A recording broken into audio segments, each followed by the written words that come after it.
150,000 people died yesterday. You didn't. But don't just nod and move on. Let that settle. Let it hit. Because if you're not careful, this will be just another fact you forget, another quiet miracle you scroll past while convincing yourself that nothing extraordinary is happening today. We've been trained to believe that life only becomes meaningful when it's dramatic, when something finally happens. But the truth is, the most extraordinary moment of your life might be happening right now, and you're missing it. Here's the real tragedy. Most people won't die when their hearts stop beating. They'll die in pieces, slowly, from distraction, from routine, from forgetting that breath means you're still in the game. So I'm going to ask you something, and I want you to answer it with your whole life. If today was your last full day on earth, is this how you'd be living it? Would you start the day by checking notifications? Would you stay quiet in a moment that deserved your truth? Would you keep holding back your joy because someone might think it's too much? Or would you change everything? Brendon Burchard tells a story. He lost someone close to him, a sudden death. No closure, no chance to say goodbye. And after that, he started ending every talk with one question. If you were given one more day, what would you do with it? Then he looks into the silence and says, you already have one. So go do those things. It's powerful. But here's the problem. Most people won't, not because they don't care, not because they don't understand, but because they've been hypnotized by the noise, by the story that says you have time, you'll get to it, you'll be present later. That story is a lie. Time isn't generous, it's indifferent, and it doesn't wait for you to be ready. We keep thinking life will make a grand entrance, but what if it's already here waiting for us to show up? So let's snap out of it. You don't need more time, you need more truth. You don't need a better morning routine. You need to look around and realize that this moment is not a warm-up. It's the show. Every breath is the performance. Every glance, every heartbeat, every silence you ignore. It's all part of a day you don't get to redo. And if you're still breathing, then you're still on stage. So the question isn't, will today be meaningful? The question is, will you notice that it already is? Because the miracle is not in what's coming, it's in what you just inhaled.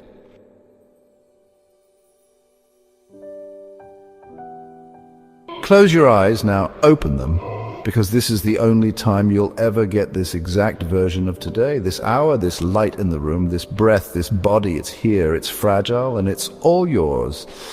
So what are you going to do with it? Don't just think about it abstractly, really imagine it. Imagine someone you love, someone you lost, comes back to you for one day. No tricks, no second chances, one full day, just you and them. Would you rush to your emails? Would you scroll through strangers' lives while they're sitting right in front of you? Would you pretend not to care when your whole heart is screaming to speak? You wouldn't. You'd throw your phone across the room, you'd cry when they walked through the door, you'd drop the act and say the thing, and you'd hold on to every second like it was oxygen. But here's the uncomfortable truth. You already have that day. You have it right now, with the people who are still here, and with yourself. And you're wasting it, not because you're selfish, not because you're lazy, because no one ever told you that this is the moment that matters. That the present isn't just where you are, it's who you become.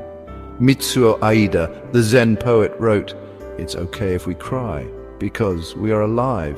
He wasn't being sentimental, he was being real. Life doesn't require your perfection, it asks for your presence. But presence is harder than it sounds, because we've been taught to perform our days, not to live them. We rush from moment to moment, collecting achievements like proof that we exist. We chase applause from people who wouldn't recognize our silence. And all the while, the day drips away unnoticed. So here's your chance to stop right now. Stop and breathe. Feel that? That's your miracle. Simone Weil said, "Attention is the rarest and purest form of generosity." So give your life your attention today, not just the beautiful parts, not just the Instagram-worthy parts. All of it, because most people don't actually run out of time, they just run out of attention. You want to live one more day? Then be in it. Let the messy parts in, let the real you out. This isn't about being productive. It's about being present enough to matter to yourself. And if that's the only thing you do today, it'll be the only thing that ever needed doing.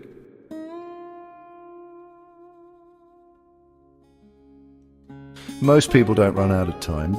They just never learned how to feel it. Not the kind you count on a calendar, not the kind you wear on your wrist. The kind that lives inside one present, irreversible, sacred moment. The kind that asks not, how much do you have left?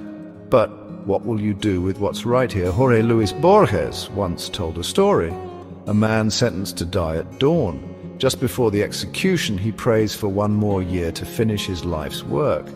The next morning, as the firing squad lifts their rifles, time freezes. No one moves, and in that one suspended second, the man experiences a full year inside his mind. He finishes everything, and then time starts again. The bullets fly. He dies, fulfilled. That's not just fiction, that's a metaphor for the life you're not living, because you're waiting for the perfect moment, the right timing, the grand permission. But here's the miracle, you're already in the second that could change everything. You just haven't claimed it. The Tibetan monks understood this before neuroscience ever caught up.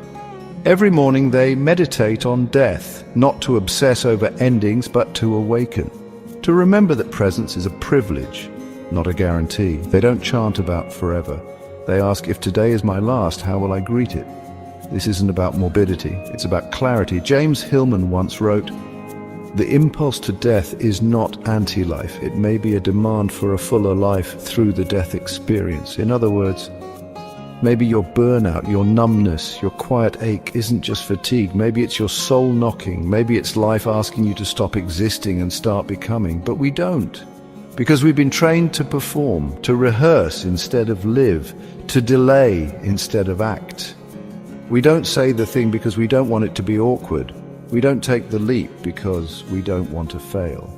And in protecting ourselves from discomfort, we protect ourselves from living. The story we've bought is, one day I'll do it, I'll love louder, I'll forgive, I'll slow down. But one day is a myth. The only day you've ever had is this one. And the truth is, you can stretch it, you can fill it, you can choose to see it for what it is. A piece of eternity dressed like Tuesday.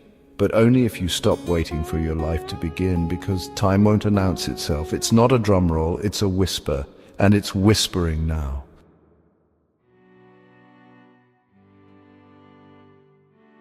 There's a silent expectation that most people carry. Be fine, be grateful, be functional. Even when your chest feels tight and your smile feels fake and your body is dragging a soul that's begging for rest. And when you can't, you feel like a failure. But what if that's not a failure? What if that's the most honest thing about you? We've been fed a version of positivity that's more about performance than truth. We post quotes about resilience while quietly unraveling. We tell people we're good because we don't want to burden them. We wear smiles like armor. But the more we pretend, the more invisible we become, even to ourselves. There's a quote by Mitsuo Aida. On rainy days, be in the rain. It sounds simple, but it's radical. It means feel what you're actually feeling. It means presence isn't just about sunsets and journaling and breath work. It's about staying with your pain when every instinct tells you to run. It means living doesn't always look like joy. Sometimes it looks like staying in the room when grief shows up. Sometimes it looks like silence or tears or cancelling the plan and letting your body rest without apology. Simone Weil said, "Love of God is pure when joy and suffering inspire an equal degree of gratitude." That's not about enjoying pain. It's about honoring the full spectrum of being alive. The highs, the lows, and the parts that don't fit neatly into Instagram captions. But most of us were never taught how to do that. We were taught to succeed, to improve, to optimize, but not to sit still in the truth of ourselves, not to say, this hurts, and I'm still worthy. Not to believe that presence can exist even when peace doesn't. Carl Jung called this the shadow.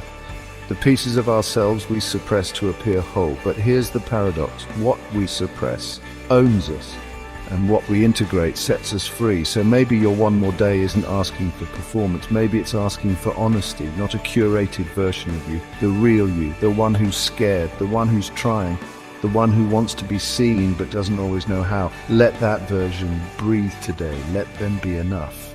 Because this day doesn't need you to be impressive. It needs you to be real. And that's the kind of presence that changes lives, starting with your own.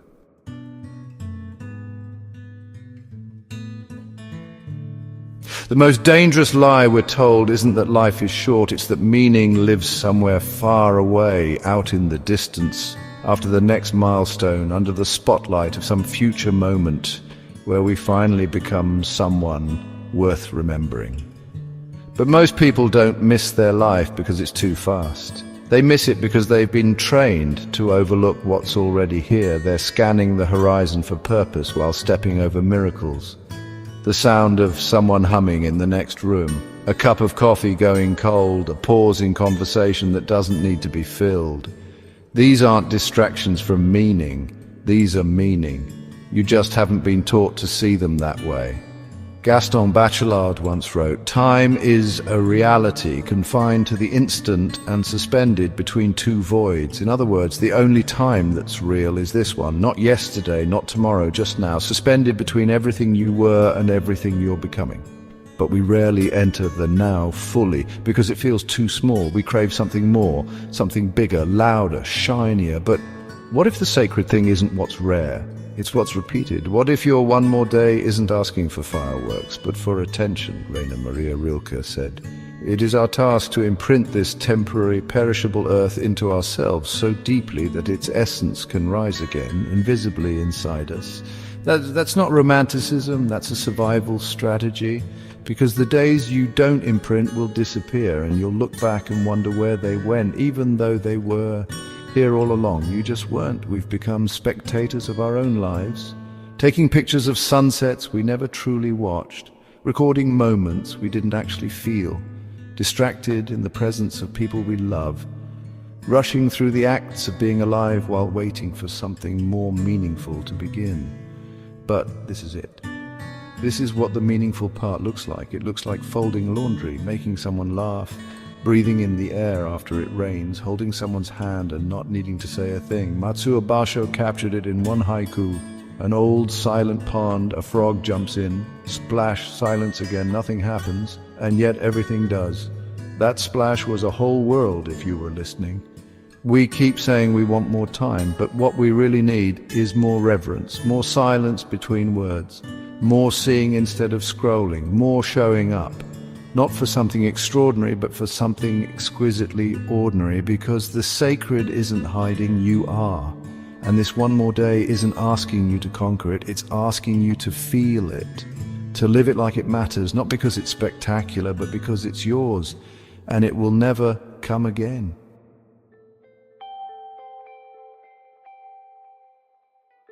This is it, not the end of your story, but the moment where the message becomes a mirror. By now you've remembered things you forgot were important. You've heard echoes of people you've lost. You've imagined the day you wish you could have again, and realized it's the one you're already in. You felt the weight of time, the ache of being alive, the shadow you've been hiding, the beauty you've been bypassing. And now there's only one question left. What will you do with the day that's still in your hands? You don't need more time. You don't need more motivation. You don't need to fix yourself or finish the list or become someone new before the sun sets. You just need to return. Return to the version of you who still feels everything deeply, who still believes this day matters, who still remembers that being present is more powerful than being perfect. Carl Jung said, "Wholeness is not achieved by cutting off a portion of one's being, but by integration." So don't cut anything off, bring it all with you. The version of you that's exhausted but still trying, the one who's grieving something they never got to say, the one who wants more from life but hasn't had the words, the one who forgot how sacred they are because the world rewarded their performance more than their presence. Let that version of you breathe. Let them own this moment, not with certainty but with sincerity. Because this is your one more day, and it's not a test, it's a gift. Not because everything is okay, but because you're still here to feel the difference. So here's the invitation. Don't let this be just another video. Let it be the line in your timeline where something quiet inside you shifted, and if you've made it this far, maybe it already has. Tell me, what will you do with your one more day? Write it, share it, live it, and when you forget again, and you will, just come back to the breath, because that's the only place life ever waits.